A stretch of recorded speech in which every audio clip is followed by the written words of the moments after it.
Graça e paz a todos, queridos irmãos. Nós vamos dar continuidade então no estudo do Evangelho segundo Mateus. E conforme nós já temos meditado no estudo passado, a mensagem do Evangelho de Jesus Cristo, conforme nos foi anunciada inicialmente aqui por João Batista, posteriormente proclamada pelo Senhor Jesus Cristo, pelos apóstolos, pelos discípulos e pela igreja cristã ao longo das eras, esta mensagem ela é constituída por duas notícias.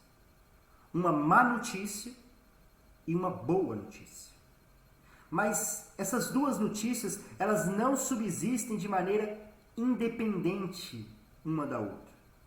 Elas estão de tal maneira entrelaçadas, elas estão de tal maneira intimamente ligadas, que elas se tornaram uma só mensagem. E elas devem ser anunciadas desta maneira, da maneira pela qual as Escrituras nos transmitiram. É por isso que a palavra vai nos dizer que nós somos embaixadores de Cristo na terra, por intermédio da mensagem do Evangelho. E o que o embaixador faz? O embaixador de um país é uma pessoa que recebe uma mensagem do líder daquele país, o presidente, do rei, e ele então transmite essa mensagem. Mas ele transmite essa mensagem da mesma maneira pela qual ele recebeu. Ele não pode modificar essa mensagem. Ele não pode ler essa mensagem e falar, nossa, essa mensagem é muito dura. Eu vou amenizar essa mensagem um pouquinho aqui. Porque se ele fizer isso, ele não é mais embaixador. Ele não está mais representando aquele governo ou aquele líder. Da mesma maneira, nós somos embaixadores de Cristo para o Evangelho. E o que isso significa? Que nós devemos transmitir a mensagem da mesma maneira que ela nos foi transmitida. Então muitas pessoas perguntam assim, qual é o problema de eu anunciar somente a boa parte do Evangelho? Qual é o problema de eu falar somente sobre o amor de Deus, a misericórdia de Deus, a graça de Deus, a bondade de Deus? Qual é o problema de eu falar somente sobre isso? Se a Escritura nos fala que isso é verdade, por que eu tenho que falar também da má notícia?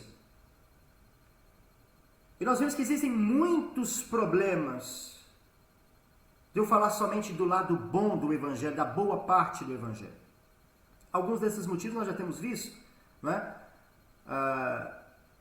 A boa notícia só fará sentido, só será verdadeiramente boa notícia a partir do momento que nós já recebemos a má notícia e que nós a aceitamos como verdade.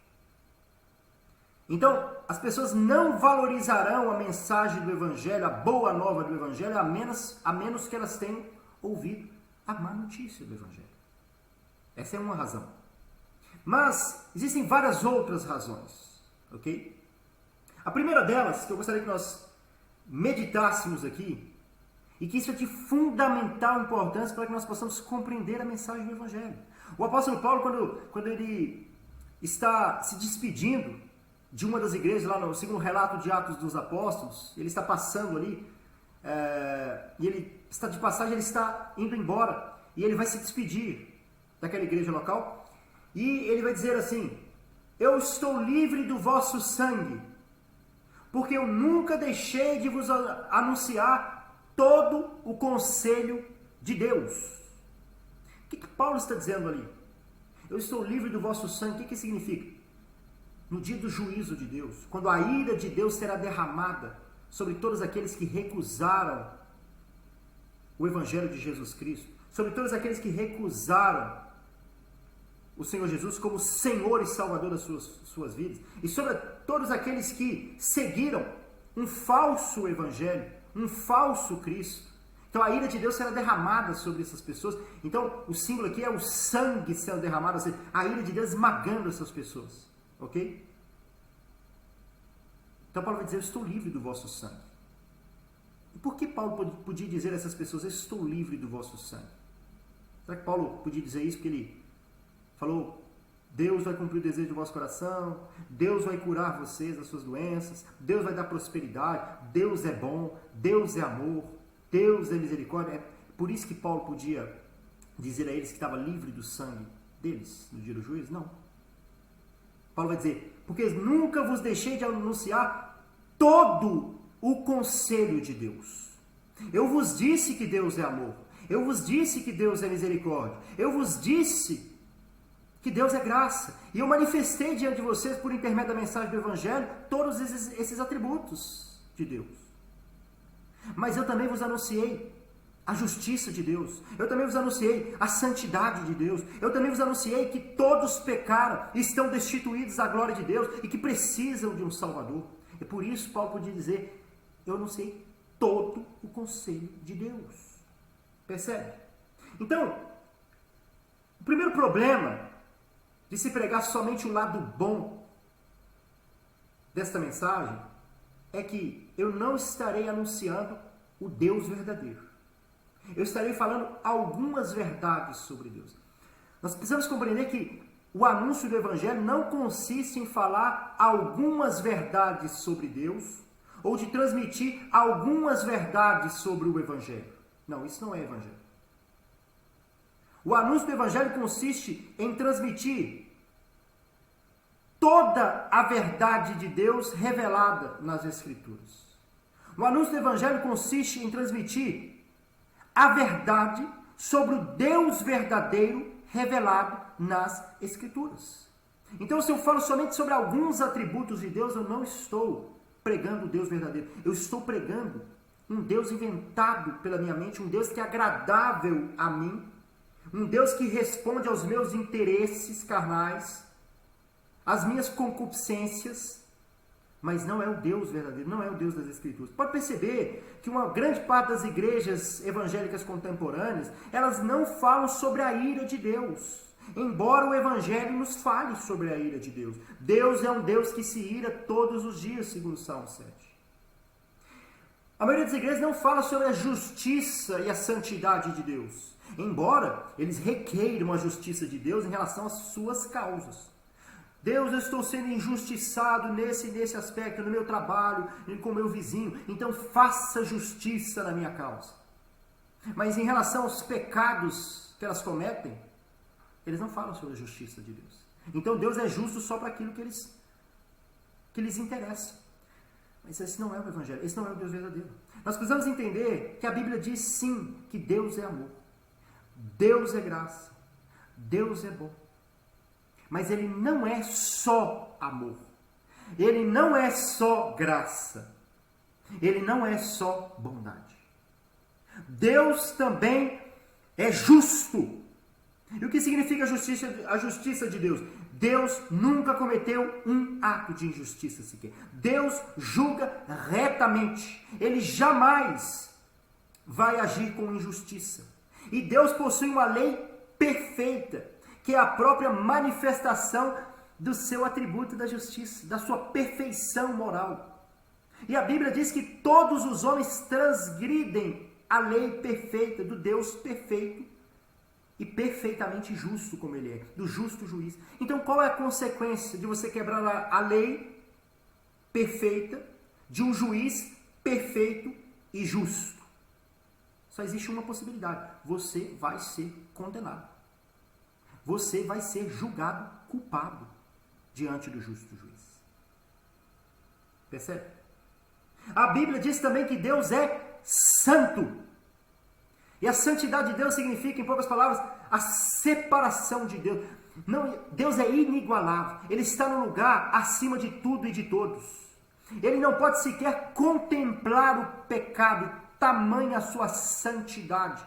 Como está no livro do profeta Abacuque, Deus não pode sequer olhar, contemplar o pecado. Isso não quer dizer que Ele não esteja consciente do pecado. Isso não quer dizer que Ele não veja o pecado da humanidade. Isso quer dizer que o pecado da humanidade, o pecado do mundo, desperta nele, por causa da sua justiça, por causa da sua natureza perfeita, da sua natureza moralmente perfeita, isso desperta nele a ira, o furor e o senso de justiça. Muitas pessoas dizem assim: Deus não pode se irar, porque Ele é bom, Ele é misericordioso. Se você está falando que Deus se ira, a ira é má. A ira do homem é má, porque ela é contaminada pelo pecado. Assim como todas As coisas que nós fazemos são contaminadas, como o profeta Isaías diz, todas as nossas melhores obras de justiça são como trapos de imundícia. Por quê? Porque elas são contaminadas pela maldade do nosso coração, pela corrupção do nosso coração. As nossas obras só são purificadas, só se tornam aceitas diante de Deus por causa de Cristo. Se nós estivermos em Cristo, por causa da justiça de Cristo que nos reveste. Mas as boas coisas que eu faço para ser aceito por Deus, ou se eu faço boas coisas para me sentir digno diante de Deus, saiba, essas coisas são trapos de imundícia diante de Deus. Elas são corrompidas, contaminadas pelo pecado. Mas a ira de Deus é santa e justa. Por quê? Porque ela provém de um ser santo e justo. Já falei sobre isso nos devocionais, mas bem rapidamente aqui. Quando alguém comete um crime bárbaro em meio à sociedade, imagina aqui um pedófilo, alguém que mata crianças inocentes, ele faz coisas terríveis, não é? Nós vimos no Brasil há pouco tempo agora, um homem que aparentemente saía matando pessoas, fazendo crimes, atrocidades terríveis. O que isso gera na sociedade? Ele gera revolta. Ele gera ira na sociedade. A sociedade requer justiça. A sociedade requer que as autoridades façam alguma coisa para punir esta pessoa. Ok? E para aplacar a ira da sociedade, porque do contrário, se as autoridades não fazem justiça, o que a sociedade começa a fazer? Protesto, rebelião. As pessoas ficam revoltadas, o governo não está fazendo nada, a polícia não está fazendo nada. Então, de que maneira a ira da sociedade pode ser aplacada? Através do cumprimento da justiça, prendendo esse homem, impedindo que esse homem continue a cometer crimes. Não é? Assim também acontece com a ira de Deus. A ira de Deus precisa ser derramada para aplacar, ok? A sua necessidade de justiça ser cumprida. A justiça de Deus tem que ser satisfeita, porque as suas leis foram quebradas, porque as pessoas transgrediram as suas leis. Então, ele vai derramar a sua ira. Mas antes de derramar a sua ira definitivamente sobre os homens, o que ele faz? Ele derrama a sua ira sobre Cristo, provendo assim um meio pelo qual nós poderíamos ser livres da sua ira eterna. Mas haverá o dia do derramar da ira de Deus. Haverá o dia do juízo de Deus. E o Evangelho é o meio, único meio pelo qual nós podemos ser libertos desse dia. Compreende? Então Deus, Ele não é só amor, Ele não é só graça, Ele não é só misericórdia. Não, Deus também é justiça e juízo. Salmos 89 diz, justiça e juízo são a base do trono de Deus, é o que dá sustento à sua divindade. Deus também é santo. E a Bíblia também nos diz que todos os atributos de Deus estão em perfeita harmonia. E Deus não pode negar-se a si mesmo, então Ele não pode agir com amor de maneira injusta, porque senão Ele estaria negando o atributo da justiça, e aí Ele não seria Deus. Deus não pode agir com misericórdia, apesar da sua santidade, agindo como os homens fazem, de maneira parcial, porque senão Ele não seria inteiramente santo e justo. Percebe? Todos os atributos de Deus estão no mesmo nível. Nele não há sombra de variações. Ele é perfeito. Então todos os seus atributos vão ser manifestos em total harmonia. Isso quer dizer que Deus é amor, sim, mas o amor de Deus é justo e santo. Deus é misericórdia, mas a misericórdia de Deus é justa e santa. Percebe?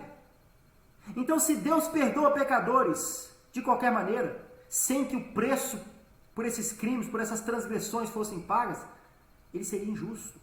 Mas isso não vai acontecer. Então esse é o problema de quando eu anuncio meias verdades do Evangelho. Por quê? Porque eu estou dizendo para as pessoas, Deus ama vocês, Deus é amor. Deus derramou a sua misericórdia sobre nós. Deus é bom.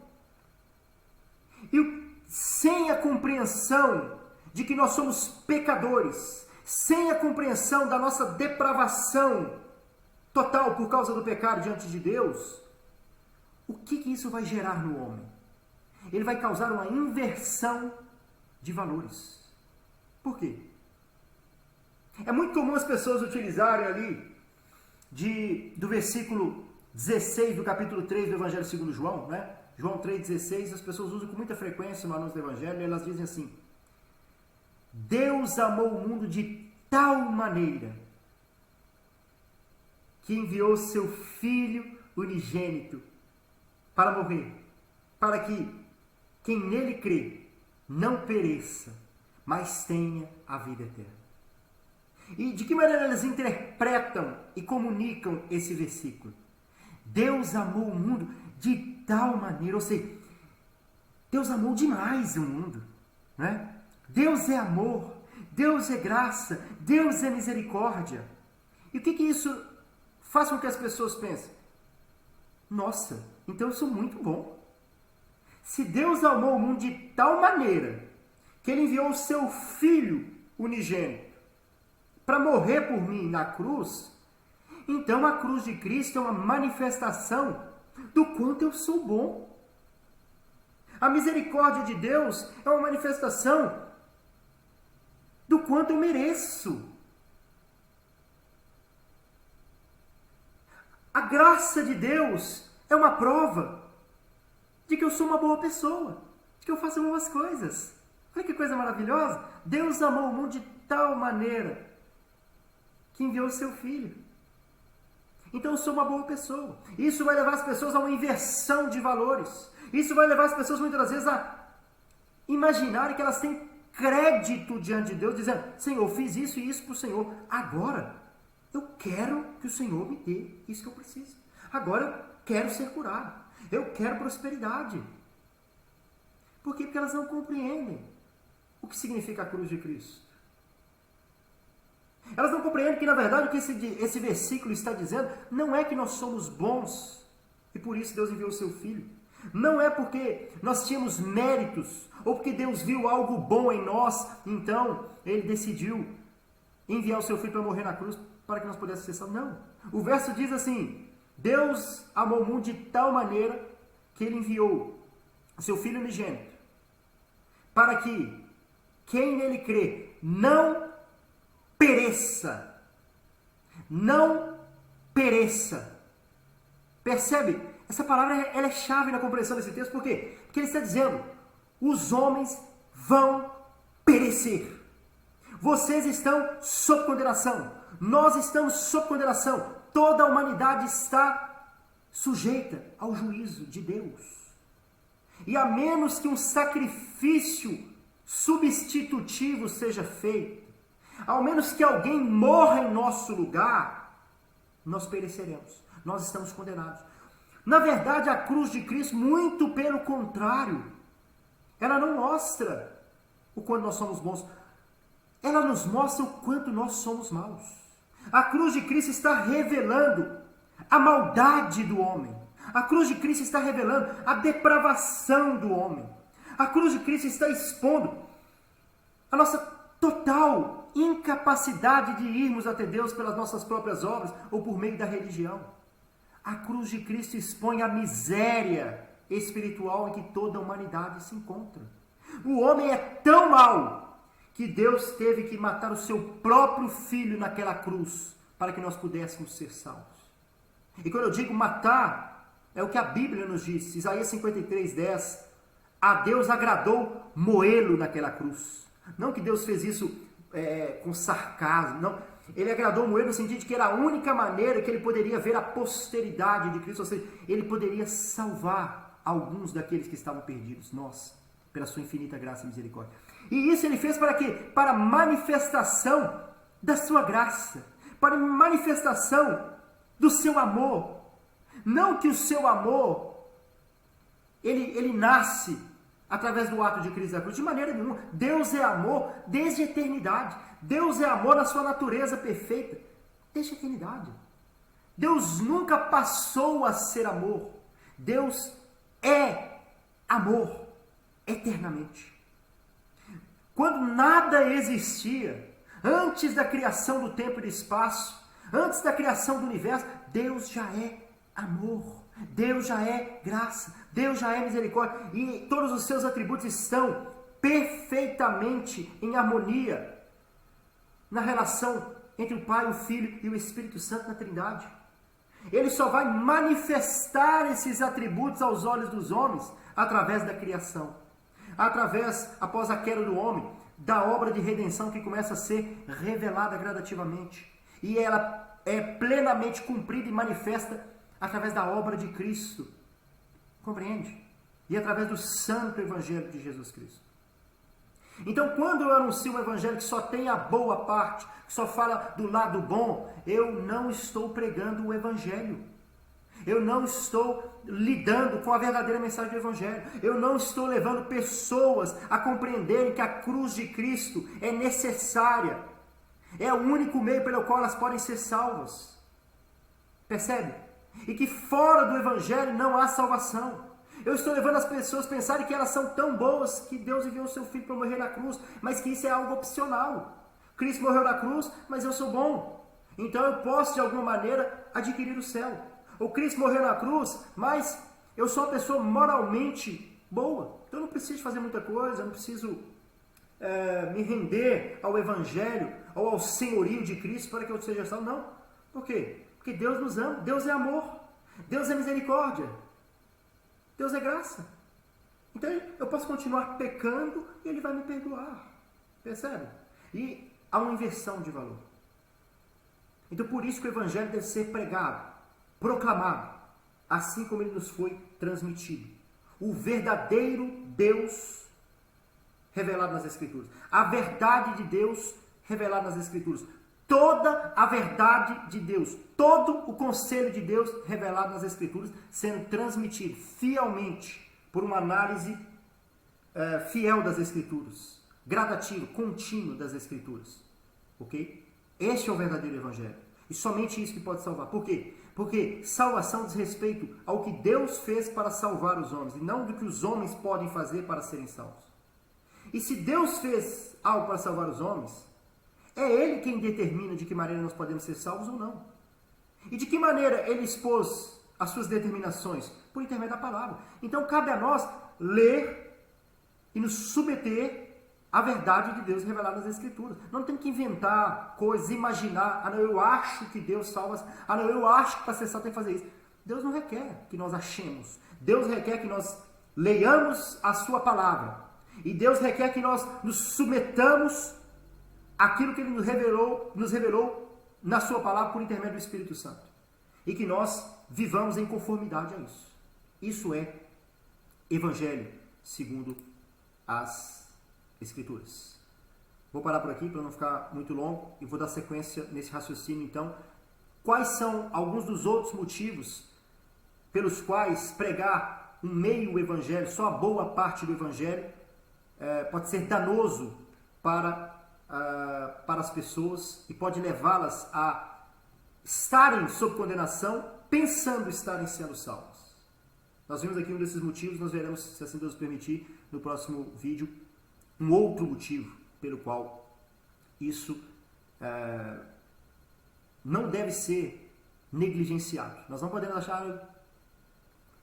falar que Deus é bom, falar que Deus é amor, já está tudo certo. Não. Esse não é o Evangelho de Jesus Cristo. E fora do Evangelho, não há manifestação do Deus verdadeiro e do Deus salvador das Escrituras. Ok, queridos? Deus abençoe. Até a próxima, se assim Deus o permitir.